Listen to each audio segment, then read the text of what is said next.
Hi, my name is Linda Urith, and I'll be doing my presentation on the morality of the death penalty. And so, kind of the first question we have to ask is, what is the death penalty, before we can really discuss whether it is morally acceptable or not. And so, according to the U.S. Department of Justice, capital punishment refers to the process of sentencing convicted offenders to death for the most serious crimes and capital crimes, right, in parentheses, and carrying out that sentence. So it is also the discretion of the states to decide whether they want to impose a death penalty or not. And so the states in red are the current states that impose the death penalty or practice the death penalty. And so why do we have the death penalty, and what are some reasons that advocates claim? So advocates for the death penalty usually make the claim that the death penalty is a fair sentence because it deters other people from committing certain crimes. And so this would be a consequentialist claim. And to break it down further, consequentialism is the idea that morality of an action, policy, or rule depends on producing the best actual results. So whatever yields the best actual result is going to be what is called the optimific result, and that just basically means it produces the best overall outcome. So maximum benefit over drawbacks.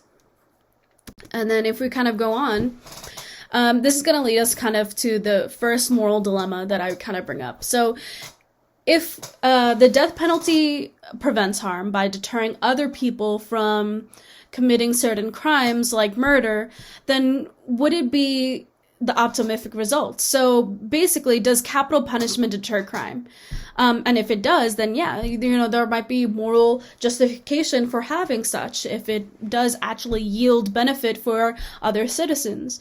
But what's really interesting is, according to the National Academy of Science, research on deterrent effect of capital punishment is uninformative about whether capital punishment increases, decreases, or has no effect on homicide rates. And this is really interesting because it basically means that it's inconclusive, that there is no evidence to actually suggest the death penalty is useful in deterring crimes.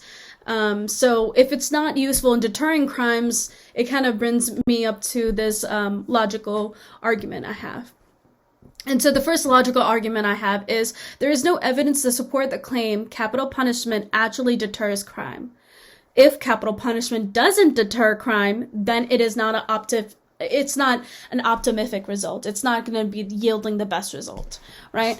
And therefore, the death penalty is not an optimific result because it does not deter crime. And essentially what I mean in this is, since there's no evidence to support that capital punishment actually deters crime, then it's immoral to impose the death penalty because there's no optimific result. There is no maximum benefit that occurs from killing an American within the legal justice system. So this leads me to my second claim here, and it's going to be like a lack of consistency. So I think the question is, when we talk about capital punishment, usually we refer to the criminal. Does the criminal deserve to die? And I think we should change the idea or change the question to does the government have the right to kill? And I think by prefacing the question this way, we kind of get into a greater sense of morality here. Do we have the right to take away a life? And it kind of leads me to my second moral claim. So the law is part of morality. It kind of sets the guidelines and tells us what we should do, what we shouldn't do, what is right, what is wrong within society, and what is allowed and what is not, right? And so the law says do not kill. But then it's also possible for the law to say that the government can kill. So there seems to be some sort of logical contradiction or lack of consistency in the law when it comes to murder. So either premeditated murder is wrong, right? And then therefore capital punishment would be wrong. Or it's not wrong. But it can't be both. And so when we have basically both cases that are possible. It's what we call a logical inconsistency. And I think I have this great quote by Jeremy Bentham. He's an English philosopher, and he kind of influenced the American legal system and jurisprudence. So his quote says, "The rarest of all human qualities is consistency." And I think that's a funny quote.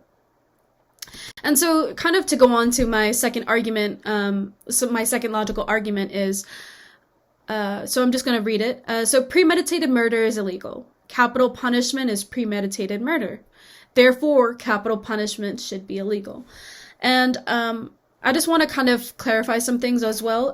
When it comes to domestic affairs, so when the law says that killing is a crime, and since it's a crime, the law should be consistent and basically not allow killing in all domestic relations. And what I mean by domestic affairs or domestic relations here is, I think the law should be universally applicable to everyone in America, including the government. So no one is above this law in America. No one is under this law. Everyone is consistent. There's a consistent application of this law within society. And so to kind of just wrap up with some final thoughts, G.E. Moore once said, acts are morally right just because they maximize the amount of goodness in the world. And this is a consequentialist outlook again, and it basically utilizes the principle of utility, and that states, an action is morally right if and only if it does more to improve the overall well-being than any other action you can perform in the circumstance.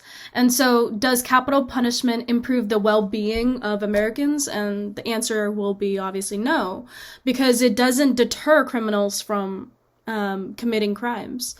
So then, the overall, like the morally right action is basically to object the death penalty because it imposes such a cruel and unusual punishment that has no improvement of our lives. There is no well-being that it can offer. And so it's just immoral to act in that way under the principle of utility and so on. And so we should really oppose the death penalty. Thank you.